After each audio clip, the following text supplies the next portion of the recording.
तैयार हो जाइए एक एक्शन पैक दिन के लिए, जहां कल के मुकाबले में बिल्कुल विपरीत संकेत है, जहां दुनिया भर के बाजारों से मूड माहौल बेहतर होता हुआ और शानदार तेजी के हैं संकेत, और डाउ ने लगाई 900 अंकों की बड़ी उछाल। तो कल की कमजोरी से उबरकर भारतीय बाजार आज खुलेंगे गैप के साथ, लेकिन गैप से खुलने के बाद और बढ़ेंगे या फिर आएगी मुनाफा वसूली? 9000 के पार निकलकर टिक पाएंगे या रुकेंगे? ढेर सारे हैं सवाल, लेंगे जवाब। शेयर बाजार लाइव में आप सबका स्वागत है। नमस्कार, मैं हूं अनिल सिंघवी। और नमस्कार, मैं हूं दीपांशु भंडारी, और अनिल जी से जानेंगे कि आज के लिए आपकी रणनीति क्या होनी चाहिए, इस गैप में आपको क्या करना चाहिए, किस तरह की अपॉर्चुनिटीज बनेंगी, और 2 दिन की लगातार पॉजिटिव ग्लोबल क्यूज के बाद जो भारतीय बाजार कल एडजस्ट नहीं कर पाए, क्या आज फाइनली एक बड़ा एडजस्टमेंट होगा उसका? ये सारे सवाल अनिल जी से जानेंगे और इस पर चर्चा भी करेंगे। वैक्सीन के बारे में भी अनिल जी बात करेंगे, पर इस समय के बड़े ट्रिगर्स कौन से, सर ये बता दीजिए। बड़े ट्रिगर्स में देखिए, डाउ में बड़ा उछाल मिला है और वो 900 अंकों से ज्यादा का उछाल मिला है, जो कि उम्मीद से कहीं ज्यादा रहा है। बहुत ही जबरदस्त यहाँ पर तेजी बनती हुई दिखी अमेरिकी बाजारों में, जो कि उम्मीद से कहीं ज्यादा है। वैक्सीन ट्रायल और डोनाल्ड ट्रंप के ट्वीट दोनों ने उत्साह भरा है अमेरिकी बाजारों में, और उसके दम पर तेजी होती हुई दिखी है। जैसे ट्रंप साहब ने यह भी कहा कि वो देश को फिर से खोलने के लिए तैयार हैं, उससे भी थोड़ा सा सेंटीमेंट सुधरा। कच्चे तेल को लेकर भी उन्होंने ट्वीट किया, एनर्जी इज बैक, और उसके बाद कच्चे तेल में उबाल आता हुआ दिखा है। $35 के पार निकलता हुआ ब्रेंट क्रूड। कोरोना में के मरीजों की संख्या 1 लाख के पार होती हुई दिख रही है भारत में। तो भारत में अब मरीजों का आंकड़ा 1 लाख हो चुका है। ये सारे ट्रिगर्स हैं जिन पर डीप हमें आज ट्रेड करना है। लेकिन इन सबसे ज़्यादा और सबसे इम्पोर्टेंट ट्रिगर जो है वो वैक्सीन की ट्रायल का है। और उससे पहले कि आप मुझे सवाल पूछें उस पर मैं ये जानना चाहता हूँ कि वैक्सीन की ट्रायल को लेकर जो कुछ भी डेवलपमेंट हुए हैं वो एक बार बताएं कि क्या मॉडर्ना वैक्सीन बनाने के लिए तैयार है? बिल्कुल अनिल जी, कल रात थोड़ी डिटेल में इस पूरी वैक्सीन पर मैंने स्टडी करी। तो सर 2 चीजें हैं। एक तो हमें मालूम है कि सबसे पहले जो वैक्सीन के लिए ह्यूमन ट्रायल शुरू किया था मॉडर्ना ने किया था, मार्च के महीने में उन्होंने ट्रायल शुरू कर दिया था, और अब फेज 2 के ट्रायल के लिए भी इनको 6 मई को मंजूरी मिल गई थी। तो वैक्सीन डेवलपमेंट में ये ऑलरेडी सबसे आगे हैं। और अब इनका जो फेज 1 ट्रायल हुआ था उसका डेटा सामने आया है और काफी पॉजिटिव डेटा है। एक चीज यहां पर सर नोट करनी पड़ेगी कि फेज 1 में सिर्फ 45 लोगों पर यह टेस्ट किया गया था, तो 45 लोगों पर ही इस वैक्सीन का ट्रायल करा गया है। अभी एक छोटा सैंपल साइज है, पर इन सभी के सभी 45 लोगों में सफल असर आ रहा है इसका। और मैं आपको बताता हूं कैसे। सभी के सभी टेस्ट करे गए लोगों पर वैक्सीन का असर देखा गया है। सबकी बॉडीज ने एंटीबॉडी को क्रिएट किया है। अब एंटीबॉडी सर क्या होती है? हमारी बॉडी का इम्यून सिस्टम होता है। जब कोई भी वायरस उसे अटैक करता है तो उससे लड़ने के लिए बॉडी एंटीबॉडी बनाती है। अगर वैक्सीन एंटीबॉडी बना रही है तो ये एक पॉजिटिव संकेत है, और 45 के 45 लोगों की बॉडी ने एंटीबॉडी बनाया है, तो ये एक अच्छा संकेत आ रहा है। अब इस सैंपल साइज में अगर देखें तो हर 45 लोग एंटीबॉडी बना रहे हैं, पर हर किसी को सेम डोज नहीं दी गई थी। 15-15-15 के 3 बैचेस में इनको डिवाइड किया गया था। 25 mg, 100 mg और 250 mg, ये 3 डोजेस दी गई थी इन 3 सेपरेट ग्रुप्स को। और क्या पाया गया है कि सबकी बॉडीज में एंटीबॉडी तो बनी, पर जो छोटी डोज दी गई थी, जो 25 mg की डोज दी गई थी, वहां से भी जो एंटीबॉडी बनी वो वायरस से लड़ने के लिए काफी सफल है। यानी कि काफी है। अगर आप 25 mg की डोज दें, आपको 100 mg या 250 mg की डोज देने की जरूरत नहीं। तो अच्छी बात यह है कि कम डोज की भी दवाई काफी ज्यादा असर दिखा रही है। 8 लोगों की बॉडी में न्यूट्रलाइजिंग एंटीबॉडी बनी, यानी कि वायरस आने से पहले ही बॉडी उससे लड़ने के लिए तैयार दिखाई दे रही है। तो ये एक अच्छा संकेत आ रहा है। अब मॉडर्ना, क्योंकि उनके पास ऑलरेडी फेज 2 ट्रायल के लिए अप्रूवल है, जल्दी ही फेज 2 ट्रायल शुरू करेगा, और ये 600 लोगों के ऊपर ट्रायल होगा, तो काफी बड़ा सैंपल साइज होगा। तो वहां से देखना पड़ेगा कितने सफल असर आते हैं। और फिर जुलाई में इनका प्लान है कि फेज 3 ट्रायल भी शुरू कर दें। और अगर ये तीनों ट्रायल सक्सेसफुल रहे मॉडर्ना का, तो फिर ऐसा अनुमान लगाया जा रहा है कि साल के अंत तक वैक्सीन तैयार होनी चाहिए और प्रोडक्शन के लिए तैयार होनी चाहिए। कल जब हमने बात करी तो हमने यूएस के ऑपरेशन वॉर्प स्पीड के बारे में बात करी, जो यूएस गवर्नमेंट ने एक नया ऑपरेशन लॉन्च करा है। जो वैक्सीन सफलता दिखा रही हैं उसकी फंडिंग में यूएस गवर्नमेंट हेल्प करेगा और उसके प्रोडक्शन में यूएस गवर्नमेंट हेल्प करेगा। तो अगर ये वैक्सीन ऑलरेडी सबसे आगे है, सबसे ज्यादा अप्रूवल्स हैं और सबसे ज्यादा सफलता के संकेत भी इसी से आ रहे हैं, तो अगर यूएस गवर्नमेंट से और प्रोडक्शन में सहारा मिलता है तो फिर वैक्सीन जल्द से जल्द मार्केट में भी आ सकती है और सबको डिस्ट्रीब्यूट भी हो सकती है। तो सर काफी पॉजिटिव डेटा आया है, छोटा सैंपल साइज आया है, बट उस सैंपल साइज में काफी पॉजिटिव डेटा आया है। तो अब देखना पड़ेगा कि आगे जाकर क्या डेवलपमेंट होते हैं इससे। तो चलिए, तो ये एक अच्छी खबर की छोटे सैंपल साइज पर ही सही, लेकिन डेटा अच्छा है। और सबसे पहले वैक्सीन बनाने की शुरुआत भी मॉडर्ना ने की थी। लेकिन दीप, आप ये कह रहे हैं कि अगर सब कुछ ठीक रहा और सेकंड ट्रायल भी ठीक रहा, तब भी वैक्सीन बनकर आने में क्या 2021 की शुरुआत तक पहुंचेगी? कब तक होने की संभावना मानी जा रही है? जी सर, यही अनुमान लगाया जा रहा है क्योंकि हर वैक्सीन की डोज में 28 डेज का गैप होता है। तो जब सर ये मार्च में वैक्सीन का ट्रायल शुरू हुआ था, तो पहली वैक्सीन और दूसरी वैक्सीन के बीच में 28 डेज का ट्रायल था। और क्योंकि हर किसी को आप डिफरेंट डोज दे रहे हैं और एक दो कॉम्बिनेशंस भी उसमें ट्राई किए जा रहे हैं, तो ट्रायल प्रोसेस में ही सर टाइम लगेगा। अभी देखिए, दूसरा ट्रायल जल्द से जल्द शुरू होगा। अगर ये बोल रहे हैं कि जुलाई में तीसरा ट्रायल शुरू होगा, यानी कि सितंबर एंड या अक्टूबर तक हमारे पास पॉसिबल कंसोलिडेटेड डेटा आएगा इस वैक्सीन को लेकर। और उसके बाद अगर जब फाइनल प्रक्रिया या फाइनल अप्रूवल की प्रक्रिया शुरू होगी अक्टूबर में, अगर अक्टूबर तक ये ट्रायल की पूरा प्रोसेस सक्सेसफुल रहता है, तो उसमें भी 1-1.5 महीना लग जाएगा। इसलिए सर, साल के अंत से पहले तो बेस्ट केस सिनेरियो सर यही है कि साल के अंत तक इस वैक्सीन, अगर सब कुछ सक्सेसफुल रहा, कुछ गलत नहीं हुआ, तो बेस्ट केस सिनेरियो में साल के अंत तक वैक्सीन तैयार होनी चाहिए। तो चलिए, साल के अंत तक वैक्सीन तैयार होने के अनुमान इस वक्त दिख रहे हैं। तो दीप, चलिए, एक खबर आपने अच्छी बताई है, बड़े दिनों बाद की वैक्सीन मिलती हुई दिख रही, राइट? बिल्कुल बिल्कुल सर, काफी लंबे समय बाद। और जैसा कि आप बताते हैं सर, और अभी इसी बात पर डिस्कस करेंगे कि फाइनली एक बेसिस है इस पर। इस समय उम्मीद तो है ही, पर थोड़ी थोड़ी हकीकत भी इस डेटा में आती हुई दिख रही है जहां तक वैक्सीन का सवाल है सर। जी हाँ। तो अब पॉइंट सिंपल यही है कि जो कुछ भी दुनिया भर के बाजारों में तेजी हुई है, वो इसी वजह से हुई है कि कोरोना की वैक्सीन का ट्रायल सक्सेसफुल होता हुआ दिख रहा है।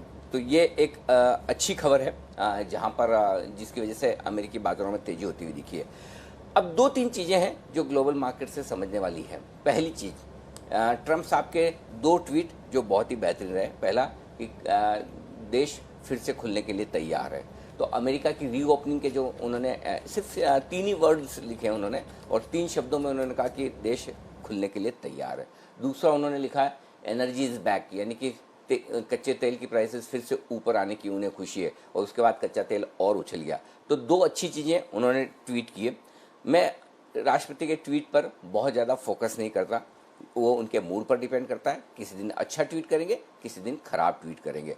तो ऐसे में ट्वीट सेंटीमेंट ठीक करने के लिए, खराब करने के लिए किसी भी दिन काम आ सकता है।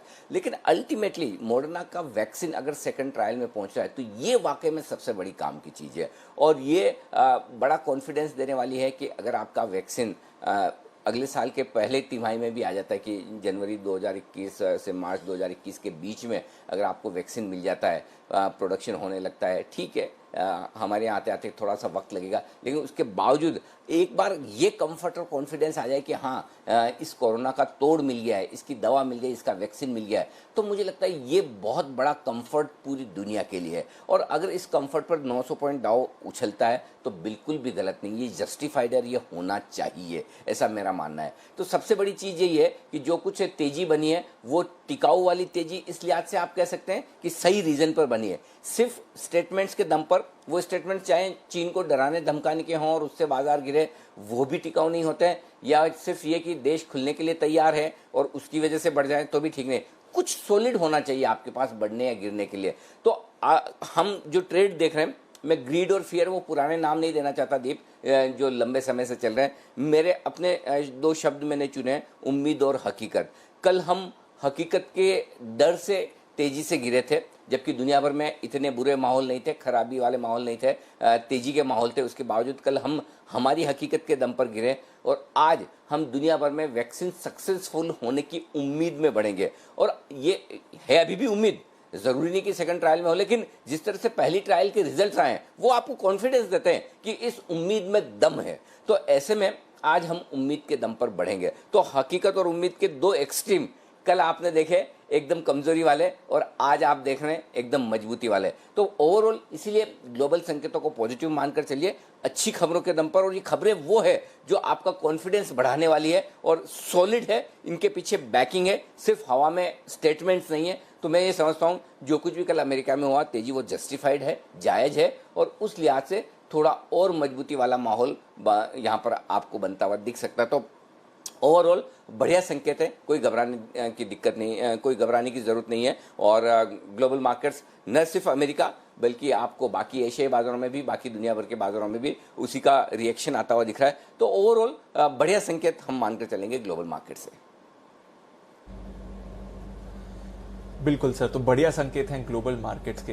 पर सर, इससे एक भारतीय ट्रेड पर एक सवाल उठता है, और आज के जो सेटअप की बात करें उसके बारे में तो डिस्कस करेंगे, पर कल आपने एक बहुत इंटरेस्टिंग बात कही थी सर कि अब जो भारतीय बाजारों का मूवमेंट है वो ग्लोबली काफी ज्यादा लिंक रहेगा। तो जिस तरह के ग्लोबल संकेत आएंगे उसका इन्फ्लुएंस भारतीय बाजारों में काफी रहेगा। पर इसमें एक बात नोट करने की आपने कही थी कि अगर ग्लोबल बाजारों में तेजी आएगी तो भारत में भी तेजी आएगी, पर उतनी ज्यादा नहीं आएगी, और अगर ग्लोबल बाजारों में गिरावट आएगी तो भारत में उससे ज्यादा गिरावट आएगी। तो उस सेटअप से अगर देखें सर, और कल का जो स्पेशली ट्रेड रहा जब डाउ फ्यूचर्स 230 अंक ऊपर थे और हम 3% नीचे बंद हुए, तो उसका इफेक्ट कैसा रहेगा? आज गैप अप आएगा ये तो मानना है, पर क्या इस गैप अप पर इन्वेस्टर्स भरोसा कर पाएंगे, या फिर गैप अप के बाद आप फिर से कल जैसा एक्शन देखेंगे? थोड़ा सा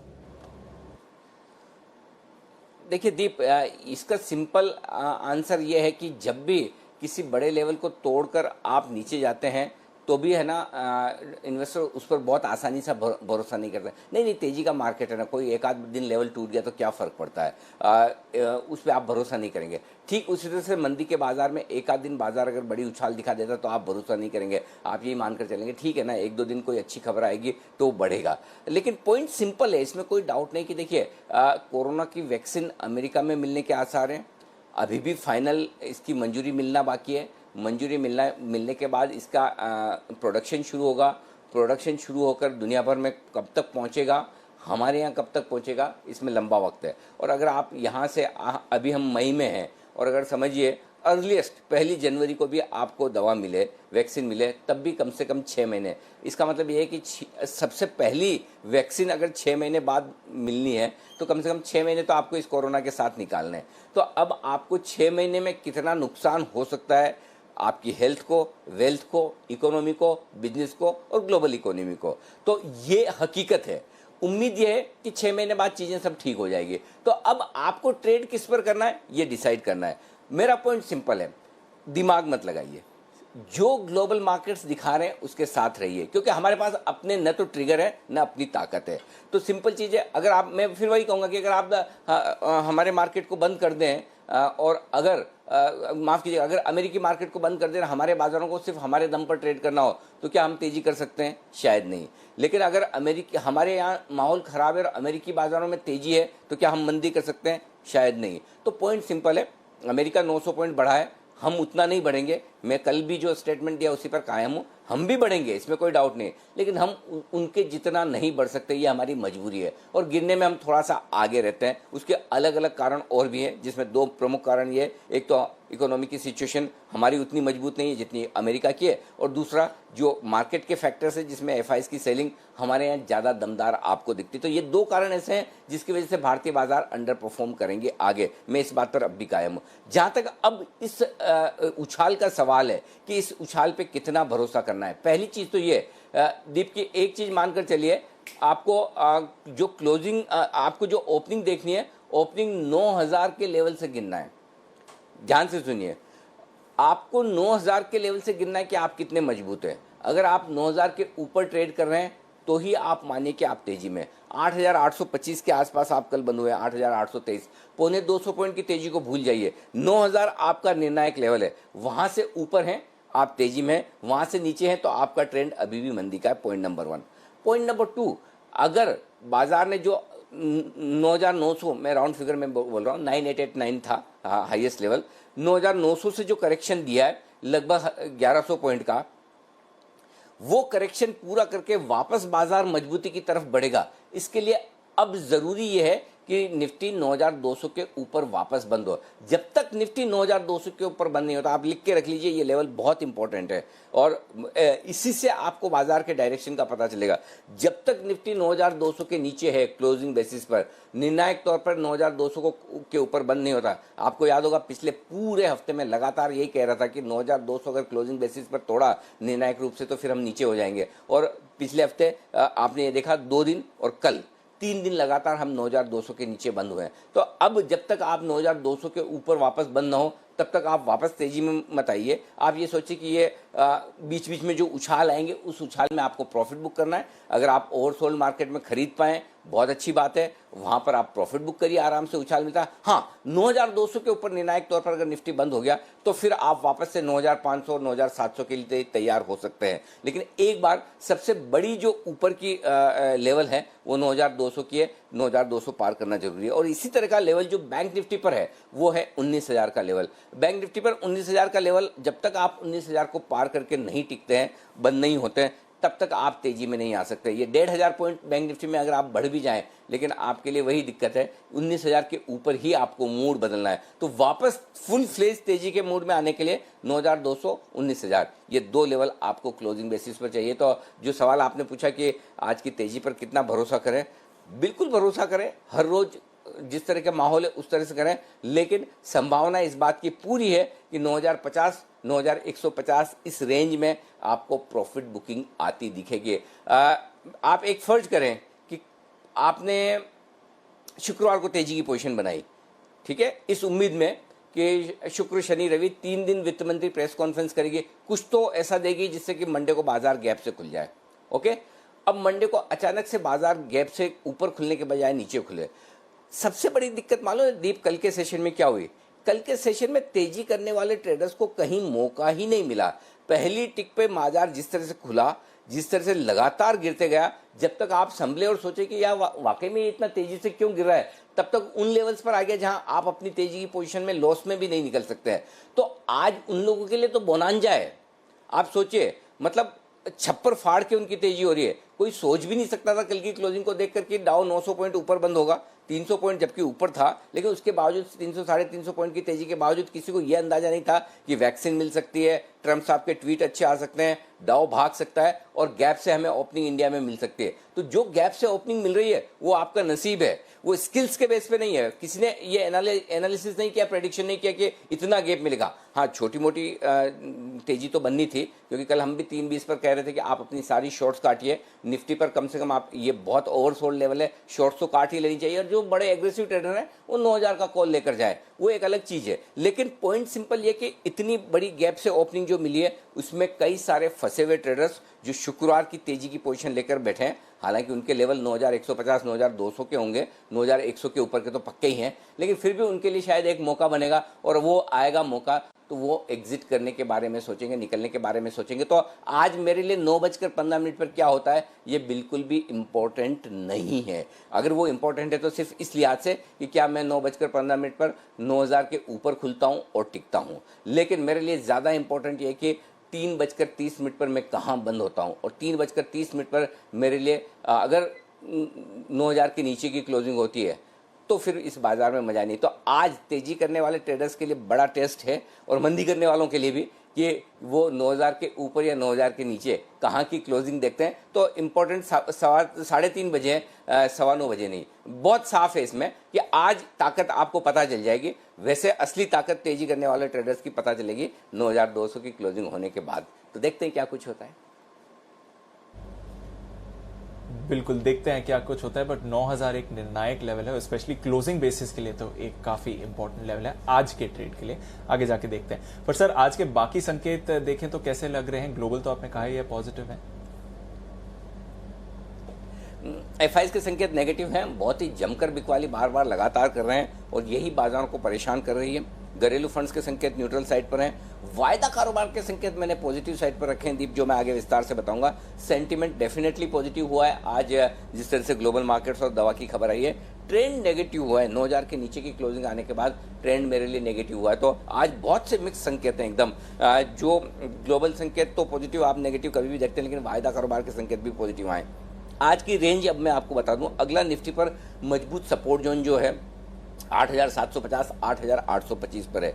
9,000, 9,200 ऊपरी रेंज है निफ्टी के लिए, जिस पर आपको फोकस करना है, जहां पर प्रॉफिट बुकिंग आएगी। बैंक निफ्टी के लिए 17,100, 17,500 नीचे की रेंज है सपोर्ट के तौर पर। 18,250, 18,650 ये ऊपरी रेंज है, जहां पर बैंक निफ्टी में प्रॉफिट बुकिंग बिकवाली आएगी।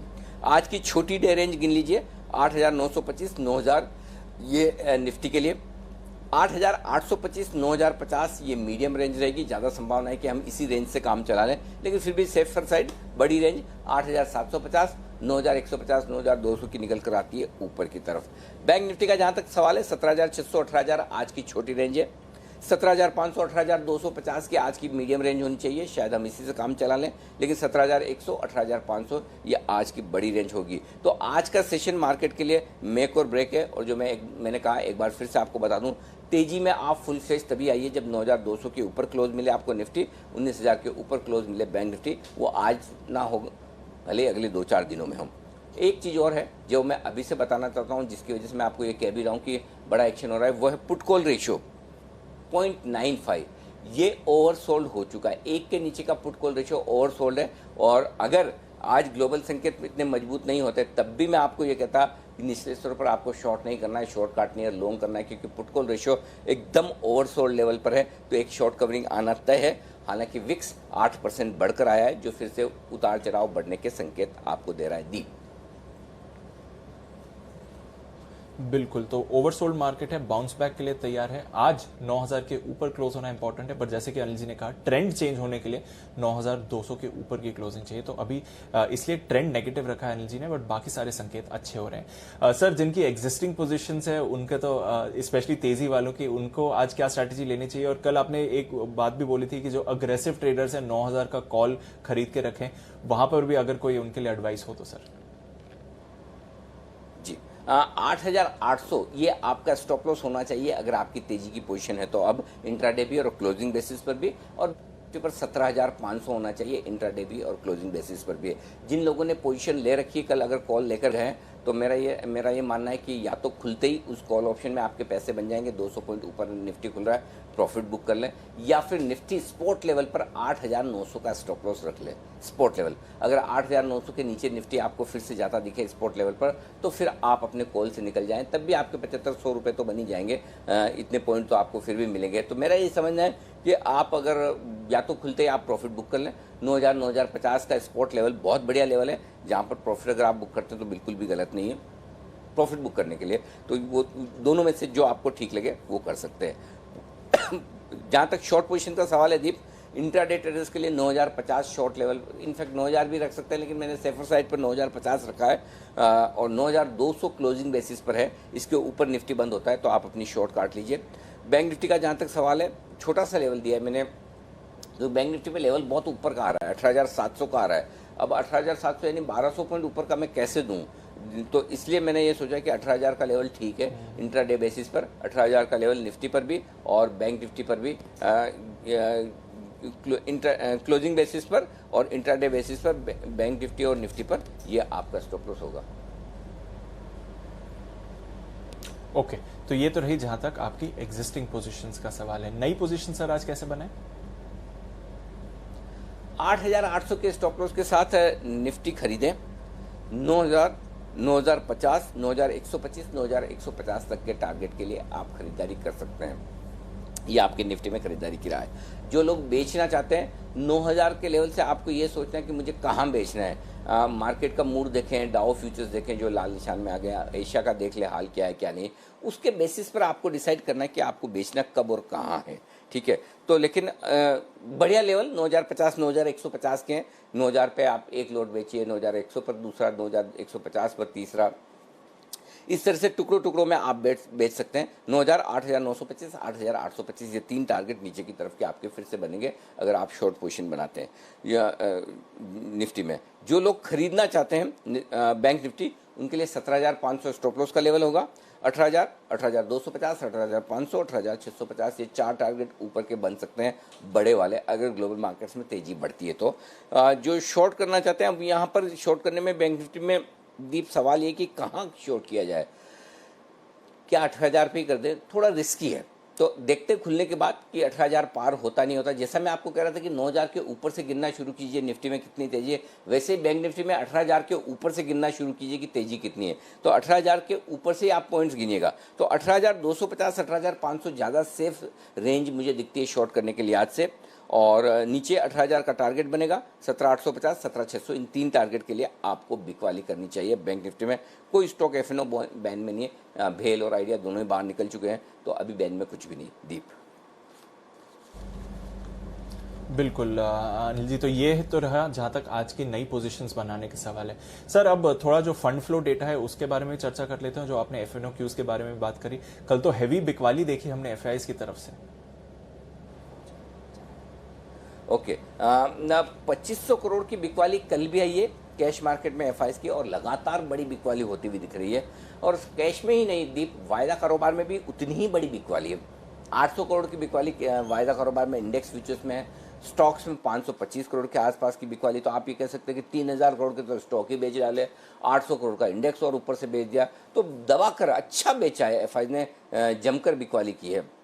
घरेलू फंड सामने खरीद भी नहीं रहे, मुश्किल से 150 करोड़ की खरीदारी, नहीं उनकी भी एक्चुअली 150 करोड़ की बिकवाली है, तो घरेलू फंड ने भी नहीं खरीदा। तो इसका मतलब मूड माहौल थोड़ा सा वीक है, फ्लोज मजबूत है नहीं। अब देखने की बात इतनी कि ये इतने सब अच्छी खबरों के बाद एफआईआईज खरीदारी करता है। देखिए 200 पॉइंट गैप से ऊपर खुलता है निफ्टी, उसके बाद कोई ट्रेडर की तो हिम्मत होती नहीं है कि फ्रेश पोजीशन तेजी की बनाए। ज़्यादा से ज़्यादा ट्रेडर क्या कर लेगा, अपनी शॉर्ट होगा तो काट लेगा।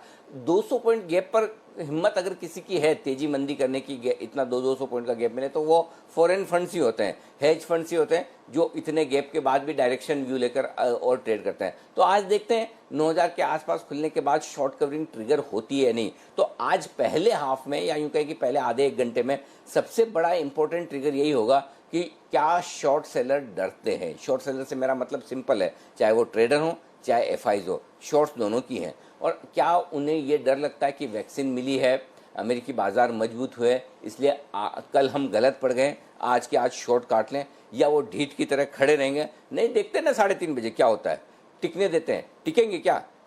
ये अगर एटीट्यूड है, नहीं काटते हैं, तो देखते हैं 3:30 बजे क्या होता है। और अगर डर है और वो काट लेते हैं, मेरा ये समझना है कि पिछले 2-3 दिनों में थोड़े तेजी मंदी करने वाले लोगों के पैसे बने, तो वो थोड़े अड़ियल होकर खड़े रहेंगे शॉर्ट काटने को लेकर। लेकिन अल्टीमेटली एफआईआईज क्या करती है वो बेहद इंपॉर्टेंट होगा। शुरुआती पहला घंटा आपको उस हिसाब से एक्शन दिख जाएगा। बिल्कुल अनिल जी, तो ये तो रहा जहां तक एफआईआईज की बड़ी पोजीशन का सवाल है। सर एफएनओ क्यूज अगर देखें विस्तार में सर, तो फिर क्या लेवल्स निकल कर आते हैं? एक ही लेवल दीप 9,000 का। देखिए 9,000 के कॉल्स पर कल 18 लाख शेयर राइट हुए हैं, ठीक है। टोटल मिलाकर ओपन इंटरेस्ट से वीकली मंथली मिलाकर, अब तो वीकली मंथली दोनों गिन के ही जोड़ लेते हैं, ज़्यादा कितने 5 और 3 8 दिन बचे हैं टोटल मंथली में ही, ठीक है ना।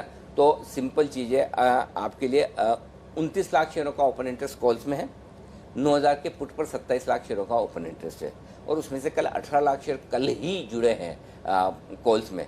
तो ये मेक और ब्रेक है।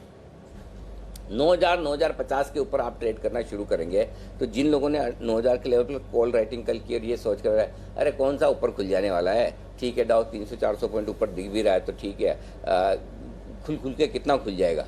तो अगर 9,000 के ऊपर खुलकर टिकता है तो फिर इनकी शॉर्ट कवरिंग आएगी जो निफ्टी को 50 से 100 पॉइंट ऊपर ले जा सकती है। इसलिए मैं बार बार आपको डेटा के दम पर गया, ऐसा नहीं कि 9,000 का आंकड़ा मुझे बहुत अच्छा लग रहा है इसलिए मैं आपको बार बार बता रहा हूँ कि 9,000 क्यों निर्णायक लेवल है, लेकिन 9,000 के डेटा में आप देखिए 18 लाख शेयर कल शॉर्ट हुए हैं, कल हुए हैं, ये पुराने नहीं है, सिर्फ कल के हैं। तो उस लिहाज से मुझे लगता है कि बेहद इंटरेस्टिंग है। 9,000 के ऊपर निकल कर अगर टिका तो फिर मज़ा आएगा। तो मेरे लिए वो सबसे इंपॉर्टेंट लेवल वही है मार्केट में आज 9,000। बाकी तो ठीक है, हर 100 पॉइंट पर सपोर्ट रेजिस्टेंस वो है अपनी जगह। 9,100 के कॉल में भी 9 लाख शेयर जुड़े हैं, 9,200 पे भी 11 लाख शेयर जुड़े हैं। तो कल कॉल राइटिंग तो जमकर हुई है, मंदी की पोजीशन तो कल जमकर बनी है। अब देखते हैं आज के इस लेवल पर शॉर्ट कवरिंग होती है, वो इंटरेस्टिंग होगा। बैंक निफ्टी का जहाँ तक सवाल है, बहुत ज़्यादा डेटा है नहीं, लेकिन 18,000 का लेवल सबसे इंपॉर्टेंट है, और वो इसलिए है दीप कि 18,000 के कॉल्स पर 4 लाख शेयर हैं, वो इसी वीक की सीरीज वाले हैं। तो 18,000 के ऊपर निकल कर टिकेंगे तो बैंक निफ्टी में शॉर्ट कवरिंग आएगी, 9,000 के ऊपर निकल कर टिकेंगे तो निफ्टी में शॉर्ट कवरिंग आएगी, अदरवाइज कोई खास बात नहीं है। बाकी फिर देखते हैं क्या होता है। बिल्कुल, तो 18,000 के आसपास बैंक निफ्टी और स्पेशली 9,000 निफ्टी, ये इंपॉर्टेंट लेवल्स हैं। चलिए सर, कुछ स्टॉक्स के बारे में बात करते हैं, फिर हमारी टीम भी हमारे साथ जुड़ेगी। भारती एयरटेल, इनके नतीजे आए, एक बड़ा एक्सेप्शनल लॉस था सर, पर अगर उसको निकाल दे तो फिर नतीजे कैसे लगे आपको? अरे बहुत ही गजब रिजल्ट हैं भाई, इससे बढ़िया तो मैं सोच भी नहीं सकता, उम्मीद भी नहीं कर सकता कि ऐसी तगड़ी ऑपरेशनल परफॉर्मेंस भी भारती दे सकता है। और कामकाजी मुनाफा हमारी उम्मीद से काफ़ी बेहतर आया है, मार्जिन उम्मीद के मुताबिक रहे हैं। सबसे बड़ी बात दीप, आरपू जो एवरेज रेवेन्यू पर यूज़र है वो 154, मतलब रिलायंस जियो से ज़्यादा भारती एयरटेल का आरपू आया है। ये मेरे लिए बहुत ही बड़ा पॉजिटिव सरप्राइज है कि मतलब ये इतना तगड़ा आरपू कंपनी कहाँ से लाई है, और उस लिहाज से ये बहुत स्ट्रॉन्ग मैसेज दे रहा है ये रिजल्ट। तो मेरे ख्याल से रिलायंस जियो से भी 18-20 रुपये ज़्यादा आरपू है, और ये मार्केट को बड़ा पसंद आएगा। हालांकि अच्छे रिजल्ट्स आएंगे इसका अंदाजा बाजार को था। कल स्टॉक कमज़ोर इसलिए हो गया कि मार्केट के मूड के साथ फिर भी 2.5-3% ही गिरा। तो मेरा ये समझना है कि अभी भी बढ़ेगा, लेकिन हाँ बहुत गैप से खुल जाए तो 565-570 वो रेंज है जहाँ हल्की प्रॉफिट बुकिंग आ सकती है, आनी भी चाहिए। अब बड़ी मजबूती तब बनेगी जब भारती एयरटेल 570-575 की रेंज को पार करके टिके। अदरवाइज एक बार रिजल्ट के बाद थोड़ी बहुत प्रॉफिट बुकिंग वहाँ आ सकती है। अगर आपकी तेजी की पोजीशन है तो आप प्रॉफिट बुक करें। मैं ये नहीं कह रहा शॉर्ट करें, बिल्कुल नहीं कह रहा, ध्यान रखिएगा। प्रॉफिट बुक करने का मतलब ये है कि अगर आपका प्रॉफिट है तो बुक करना है, शॉर्ट नहीं करना, ये ध्यान में रखिए। तो ऊपर प्रॉफिट बुक करने के लिए 555, 565, 570 के लेवल है। 565-70 अच्छा लेवल है जहाँ बुक भी कर सकते हैं, लेकिन इसका मतलब ये नहीं कि और ऊपर नहीं जा सकता है। या फिर अपने स्टॉप लॉस को ट्रेल कर लें। फिलहाल 540 का स्टॉप लॉस रखें, समझिए 570 पार करके ट्रेड करना शुरू करें तो 555 पर स्टॉप लॉस सरकार लीजिए। स्टॉक मजबूत है, रखने जैसा है, कोई दिक्कत नहीं। सिर्फ आपने शॉर्ट टर्म रिजल्ट के लिए आज से ट्रेड किया तो यहाँ प्रॉफिट बुक कर सकते हैं, लेकिन रिजल्ट बहुत ही शानदार है दीप, बेहतरीन। ओके, तो बेहतरीन ऑपरेशनल रिजल्ट्स हैं भारती एयरटेल के, और स्टॉक पर भी पॉजिटिव रिएक्शन मिलना चाहिए आपको।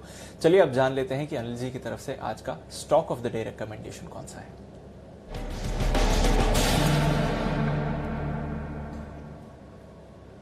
जी सर। निफ्टी को बढ़ाएगा कौन? ऊपर ले जाने का काम मजबूत स्टॉक करेगा, और वह है रिलायंस इंडस्ट्रीज। मजबूत दिख रहा है तकनीकी तौर पर भी, और सामने राइट्स इशू की डेट्स हैं, तो उस लिहाज से खरीदारी थोड़ी और होनी चाहिए। 1435, 1435, 1435 के स्टॉप लॉस के साथ रिलायंस के फ्यूचर्स खरीदने की राय है। 1465, 1480, 1465, 1480 के टारगेट के लिए। तो मुझे लगता है कि रिलायंस में यहाँ से अच्छी तेजी बन सकती है 2-3% की आराम से, जो निफ्टी को थोड़ा और ऊपर ले जाने का काम कर सकती है। तो रिलायंस मजबूत दिख रहा है। वैसे तो मजबूती में मेरे पास लिस्ट बहुत सारे स्टॉक्स की है दीप, जो मैं दे सकता था, लेकिन बात वही है कि ज़्यादातर स्टॉक फिर गैप से ऊपर खुलते हैं और खुलने के बाद टारगेट के आसपास होते हैं। बहुत कम स्टॉक्स आपको कल M&M फाइनेंस की तरह मिलेंगे कि जो खुलने के बाद भी 10-12% और स्क्रीन पर गिर जाए। तो ऐसे स्टॉक्स आमतौर पर मिलते नहीं, इसलिए मैंने आजकल थोड़े कम कर दिए स्टॉक ऑफ द डे और आज का हीरो देना, क्योंकि वो जहां हम टारगेट देते हैं वहां खुलता है और उसके बाद रिवर्स हो जाता है, तो वो कोई फ़ायदा नहीं हो रहा बहुत ज़्यादा। तो जहां कंफर्ट लगता है कि नहीं ऐसा हो सकता है, वहीं देने की कोशिश करें। तो रिलायंस में हो सकता है कि बहुत बड़ा अगर गैप ना मिले तो अपसाइड की गुंजाइश रहेगी। तो रिलायंस आज स्टॉक ऑफ द डे के तौर पर खरीदा जा सकता है। बिल्कुल, तो Reliance industry stock of the day, और इसकी वजह से आपको निफ्टी पर भी सहारा मिलेगा। 1465, 1480 के टारगेट्स आ रहे हैं। चलिए, हमारी रिसर्च टीम भी हमारे साथ है, ये बताने के लिए आज स्टॉक्स कौन से एक्शन में है, नतीजे कहां पर आए हैं और ब्रोकरेजेस क्या कह रही हैं। देवांशी, पूजा और आशीष तैयार हैं। देवांशी, गुड मॉर्निंग, आपसे शुरुआत करते हैं। आज के ट्रिगर्स और बाजार बंद होने वाले बाकी अर्निंग्स कौन से हैं? Good morning Deepanshu. आज ट्रिगर्स में सबसे पहले नतीजों पर नजर रखें। कैश मार्केट में आज TCI, साथ ही GNXL, Ujjivan small finance bank, L&T Infotechs, Sanofi India, Gabriel India और JMC प्रोजेक्ट्स हैं जो अपने नतीजे पेश करने वाली है। इसके अलावा आज कई स्टॉक्स हैं जो एक्स डिविडेंड ट्रेड करेंगे। इसमें आप देखिए ACC अंबुजा है और 14 रुपए तक का डिविडेंड ACC ने दिया था। साथ ही हिंदुस्तान जिंक का 16.5 रुपए का डिविडेंड था। OFSS इंटरम डिविडेंड था करीब 180 रुपए का। तो ये सारे स्टॉक्स में एडजस्टमेंट्स होंगे, इस पर नजर रखें। वायदा बाजार में टॉरेंट पावर, इसके ऑपरेशनल नंबर्स काफी बेहतर आते हुए दिखे थे। कुल आय 2% बढ़ी थी, लेकिन आप कामकाजी मुनाफा देखिए 16% तक बढ़ता हुआ दिखा है। मार्जिन इस बार 24% से बढ़कर करीब 28% के करीब आते हुए दिखे हैं। और वैसे कंपनी ने लॉस बुक किया 274 करोड़ का, लेकिन वन टाइम एडजस्टमेंट था 1000 करोड़ का, एक्सेप्शनल घाटा था अगर आप एडजस्ट करके देखें तो करीब 700 करोड़ का मुनाफा कंपनी को होता हुआ दिखा है 24 करोड़ के सामने, तो ये पॉजिटिव रिजल्ट्स है। एस्ट्राजेनेका यहाँ पे भी मजबूत नतीजे आते हुए दिखे हैं। अब देखिए जो मुनाफा है वो करीब 10 करोड़ पे आता हुआ दिखा है, फ्लैट है 9.52 करोड़ से बढ़कर। आय जो है वो करीब 2.5% बढ़ती हुई दिखे, लेकिन मार्जिन 3.5% से बढ़कर 7% पर आते हुए दिखे और काम का जो मुनाफा भी दुगना होता हुआ दिखा है, 6.5 करोड़ से बढ़कर 14 करोड़ के करीब। डेल्टा कॉर्प कोरोना वायरस के चलते इस बार काफी ज्यादा इम्पैक्ट होता हुआ दिखा है बिजनेस पर, और आप देखिए जो आय है 11% तक घटती हुई दिखी है। मुनाफा इस बार करीब आधा होता हुआ दिखा है 29 करोड़ पर। मार्जिन इस बार 45% से घटकर करीब 26% के करीब आते हुए दिखे हैं। सौराष्ट्र सीमेंट के अच्छे नतीजे हैं, जो आय है वो 160 करोड़ से बढ़कर 177 करोड़ पर आती हुई दिखी है, और जो घाटा था उससे मुनाफे में कंपनी आती हुई दिखी है। तो कुल मिलाकर सौराष्ट्र सीमेंट के थोड़े से बेहतर नतीजे हैं, और जीएसके फार्मा के भी नतीजे बेहतर आ रहे हैं इस तिमाही में। जो आय है 3% तक बढ़ती हुई दिखी है, लेकिन मुनाफा 6% तक घटता हुआ दिखा है। कुल मिला के कामकाजी मुनाफा करीब 7% बढ़ा है, मार्जिन में थोड़ी सी बढ़ोतरी देखने मिली है, और कंपनी ने इंटरिम डिविडेंड भी दिया है। इसके चलते आज जीएसके फार्मा पर भी आप नजर रखें। बिल्कुल, तो कई सारे स्टॉक्स हैं जो नतीजों के दम पर रिएक्ट करेंगे। खबरों वाले शेयर्स कौन से हैं, लिस्ट है तैयार पूजा के पास। गुड मॉर्निंग पूजा, बताएं।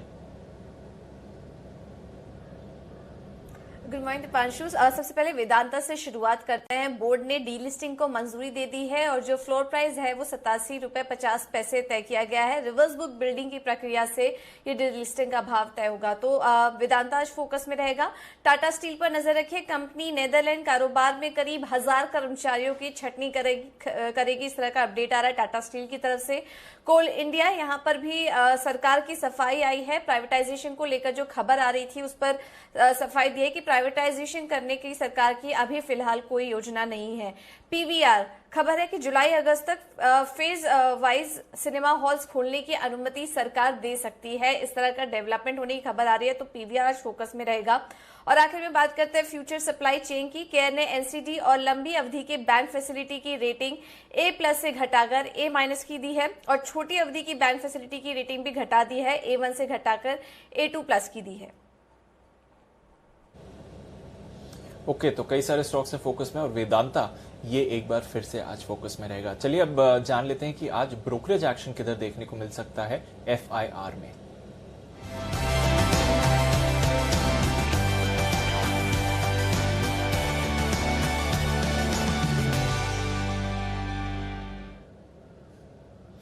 आशीष हमारे साथ तैयार हैं। गुड मॉर्निंग आशीष, बताइए आज किधर है ब्रोकरेजेस का फोकस?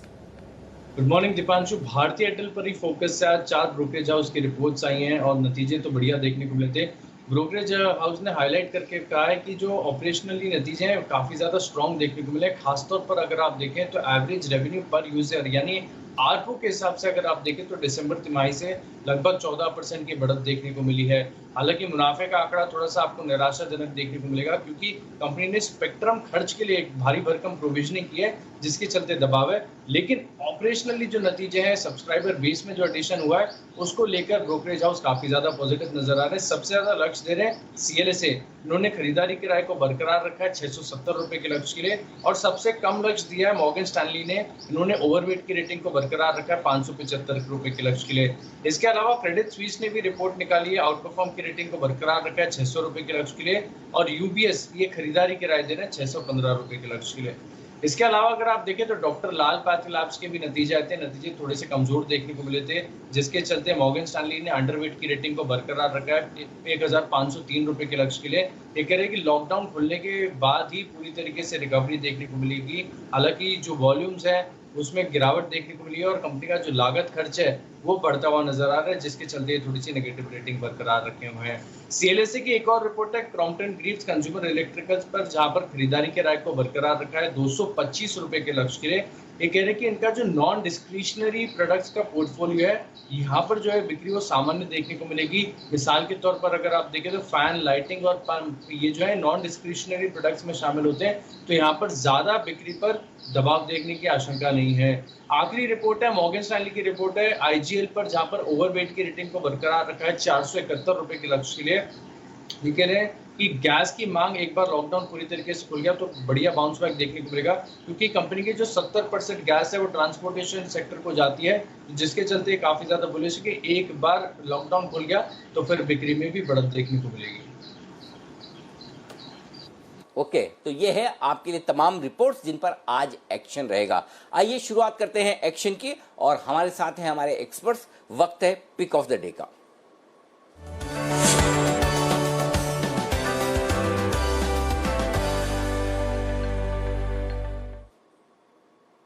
ओके, स्वागत है हमारे सभी मेहमानों का। शुरुआत करते हैं बंसल जी आपके साथ। Good morning. Buy sell NOTA.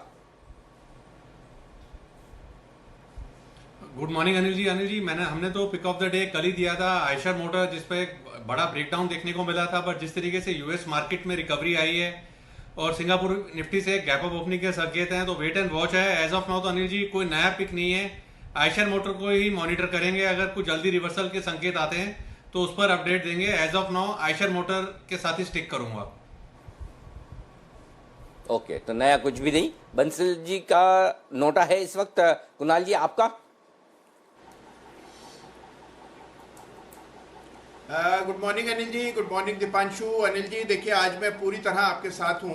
वैसे तो मैं हमेशा के लिए अनिल जी आपके साथ हूँ, लेकिन आज मैं पूरी तरह आपके साथ इस वजह से हूँ कि मेरा भी pick of the day Reliance Industries है, जिसका अभी अभी आपने जिक्र किया। अनिल जी, रिलायंस को लेकर के मैं बहुत बुलिश हूँ और मुझे लगता है कि जो ये करेक्शन अभी रिलायंस में आया है, ये बहुत अच्छा मौका है खरीदने का।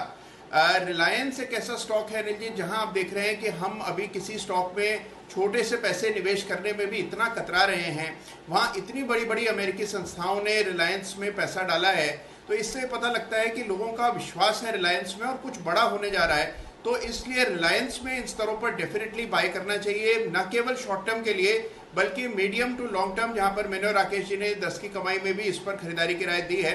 तो मेरा रिलायंस पर खरीदारी का राय है, और शॉर्ट टर्म में मुझे लगता है कि 1550-1600 के लक्ष्य आएंगे।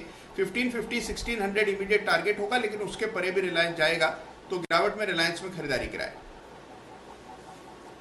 ओके, 1550 के आसपास के टारगेट के लिए रिलायंस में करें खरीदारी। ये है pick of the day. Kiran ji good morning sir, बताइए अपनी pick. Anil ji very good morning. Deep very good morning. ऐसे स्टॉक ढूंढने चाहिए जहां पे इस कल परसों की जो गिरावट आई उसमें उसने पार्टिसिपेट नहीं किया, और उसमें से एक स्टॉक है एस्कॉर्ट्स। एस्कॉर्ट्स ने बिल्कुल पार्टिसिपेट नहीं किया, छोटी सी करेक्टिव रैली कल दिलाई, और मेरा मानना है कि medium term chart, long term chart सारे के सारे स्ट्रांग देखने को मिल रहे हैं। तो मेरा मानना है कि 800 के स्टॉप लॉस के साथ बाय करके चलना चाहिए। मुझे लगता है कि 845 के टारगेट्स आज देखने को मिल जाने चाहिए। ओके, 845, 845 का टारगेट खरीदें एस्कॉर्ट्स। 800 रुपए के स्टॉप लॉस के साथ 10 रुपए की रिस्क है। गुड मॉर्निंग आगले साहब, आपका क्या इरादा है? Anil ji good morning. Sorry Deepanshu good morning. मुझे बेचना है on a rise Bajaj finance, जिसमें कल वीक पैटर्न बना है। ऑब्वियसली अगर आप 200 पॉइंट ऊपर खुलेंगे तो लेवल्स ऊपर के मिलेंगे। मेरे को 1960 1970 के रेंज में आता है तो ही बेचना है। मुझे लगता है इतने बाउंस के बाद होना चाहिए। 1940 का क्लोज है, 20 25 30 रुपए ऊपर मिलेगा तो ही बेचना है। स्टॉप लॉस होगा 1996 और मेरा टारगेट होगा 1881। और ध्यान रहे इसका रिजल्ट है तो थोड़ी वोलेटिलिटी हो सकती है। बिल्कुल, रिजल्ट है और रिजल्ट के पहले उतार चढ़ाव रह सकता है, तो बेचें लेकिन ऊपर के लेवल पर ही, ये आप ध्यान में ज़रूर रखें। ये है राय आपके लिए रिलायंस पर। और इस बीच हमारे साथ सिद्धार्थ सेदानी साहब भी कार्यक्रम में शामिल हो चुके हैं। सिद्धार्थ जी स्वागत है आपका भी। बताइए सर, आपका पिक ऑफ द डे कौन सा स्टॉक है रडार पर? Good morning Anil ji, good morning Deepanshu. पहले एक छोटा सा अपडेट दूंगा। पिछले हफ्ते फ्राइडे को हम साथ है स्टॉक दिया था जो भारतीय एयरटेल। नतीजे बम्पर। मैं मानता हूं कि ये नतीजे आरपू के लिहाज से बहुत अच्छे हैं, ऑपरेशनल परफॉर्मेंस भी अच्छा है। 625 का हमारा लक्ष्य था, उस पर हम कायम है। तो ये एक अपडेट है भारतीय एयरटेल पे। दूसरा जो पिक ऑफ द डे है वो होगा नवीन फ्लोरिन। जी हाँ, स्पेशलिटी केमिकल की कंपनी नवीन फ्लोरिन। एक छोटा सा अगर जीस्ट बता दूं तो रेफ्रिजरेटर के कंप्रेसर में जो गैस बनता है वो नवीन फ्लोरिन बनाता है और उसका लीडर है। स्पेशलिटी केमिकल में बहुत अव्वल नंबर में है और भारत की एक में से बेहतरीन कंपनियों में से एक है स्पेशलिटी केमिकल में। नवीन फ्लोरिन पे खरीदारी की राय होगी। 1800 का टारगेट है हमारा। हमें लगता है कि ये निवेश की राय होगी और ये बहुत अच्छी कंपनी है स्पेशलिटी केमिकल में, जैसे दीपक नाइट्रेट हुआ करती है। बिल्कुल, तो नवीन फ्लोरिन पर खरीदारी की राय आ रही है। 1800 का टारगेट होगा, तो एक लॉन्ग टर्म या फिर आप एक पोजिशनल पिक की तरह इस स्टॉक को अप्रोच कर सकते हैं। आइए कुछ और स्टॉक्स के बारे में आज डिस्कस करते हैं जो फोकस में रहने वाले हैं। कुणाल जी, टोरेंट पावर, इधर चार्ट स्ट्रक्चर देखिए, जो पावर स्टॉक्स में थोड़ी तेजी बनती हुई दिखी थी पिछले हफ्ते, वो सस्टेन नहीं हो पाई। पर जब भी हम पावर स्टॉक्स में एक्शन देखते हैं और स्पेशली जब तेजी आती है तो सबसे आगे टोरेंट पावर ही रहता है। नतीजे इनके अच्छे रहे। किस तरह का आप रिएक्शन देख रहे हैं और स्पेशली कौन से लेवल्स होंगे इंपॉर्टेंट स्टॉक में देखने के लिए? देखिए दीपांशु, चार्ट उतना मजबूत नहीं है। उसकी वजह यह है कि एक head and shoulder pattern Torrent power के चार्ट पर बना हुआ है, जिसका ब्रेकडाउन भी हमने कल के ट्रेड में आते हुए देखा है। तो अगर नतीजों के चलते आज आपको कुछ उछाल देखने को मिले तो मेरी राय यहाँ बिकवाली की होगी। जब तक ये स्टॉक 307 रुपए के लेवल्स को डिसाइसिवली पार न कर ले और उसके ऊपर ट्रेड ना करे, तब तक बिल्कुल खरीदारी की राय नहीं है। इनफैक्ट 307 के आसपास आपको शॉर्ट करने का सोचना चाहिए। मुझे लगता है कि स्टॉक में आपको दोबारा से 280 के लेवल्स देखने को मिलेंगे, तो उछाल में मेरी बिकवाली की राय। ओके, उछाल में बिकवाली की राय रहेगी। किरण जी, जरा पीवीआर को देखिए। अब कुछ खबरें आ रही हैं, वैसे तो लॉकडाउन एक्सटेंड हो गया है जून तक, मई के एंड तक, पर शायद जुलाई या फिर अगस्त से सिनेमा हॉल्स वापस खुल सकते हैं। हालांकि कल बहुत बड़ा ब्रेकडाउन हमने देखा है पीवीआर पर क्या आज और बिकवाली आ सकती है या फिर थोड़ा बाउंस बैक आएगा? पीवीआर पर क्या अप्रोच रहनी चाहिए? के साथ थोड़ा सा बाउंस बैक आना लाजमी है। काफी अच्छी गिरावट देखने को मिली है। एक डिसेंट ब्रेकडाउन देखने को मिला था शुक्रवार के सत्र में और वो कंटिन्यू होता नजर आ गया कल के सत्र में। और जिस तरीके से वॉल्यूम में बढ़त देखने को मिल रही है, मेरा मानना है कि काफी अच्छी डिलीवरी बेस्ड सेलिंग देखने को मिली है। Lowest point of the day पे क्लोजिंग देखने को मिली। तो मेरा मानना है कि एक छोटे से पुल बैक पे बिकवाली की सलाह होगी। इतने जल्दबाजी में अगर ये थिएटर्स खुलते भी है तो मुझे डाउट है कितने लोग पिक्चर देखने के लिए जाएंगे। बंसल जी बहुत शौकीन है, वो जाएंगे, पर शायद बहुत बड़ी सोशल डिस्टेंसिंग होगी और देखना पड़ेगा। तो मुझे लगता है कि इधर से इमीडिएट तो बहुत बड़ा पुल बैक देखने को नहीं मिलेगा।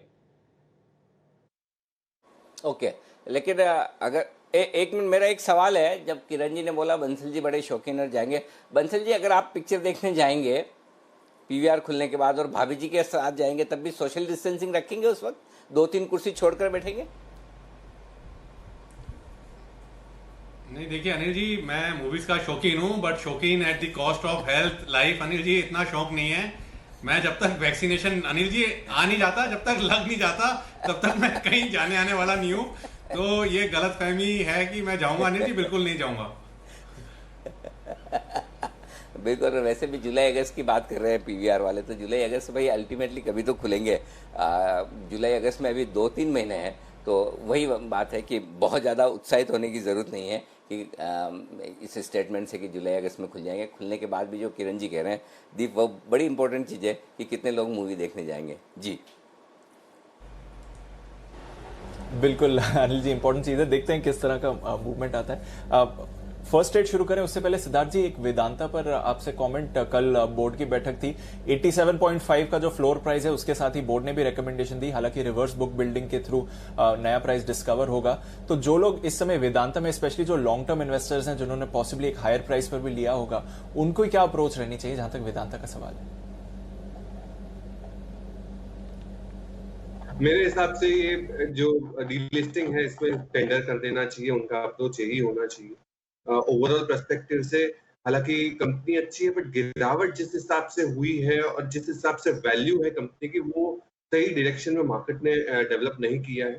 तो इसी कारण से मुझे लगता है कि एक डीलिस्टिंग का अप्रोच लिया गया है। बहुत बार प्रमोटर्स अपना स्टेक बढ़ाना चाहती है या कोई बड़ा एक्सपेंशन करना चाहती है, तब भी डीलिस्टिंग करती है। तो मैं मानता हूँ कि ये पॉजिटिव डायरेक्शन में देखना चाहिए और इसमें टेंडर कर देना चाहिए, क्योंकि लॉन्ग टर्म निवेशक को भी इस पर टेंडर करना ही जरूरी है।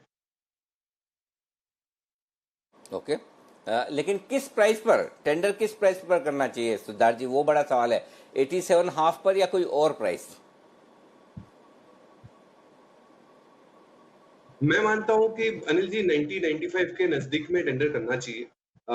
यहाँ पे ज्यादा वैल्यू बनेगी और ये प्राइस पे अगर आप टेंडर रखते हैं तो मैं मानता हूँ कि मैनेजमेंट उत्सुक होगी शेयर वापस लेने की।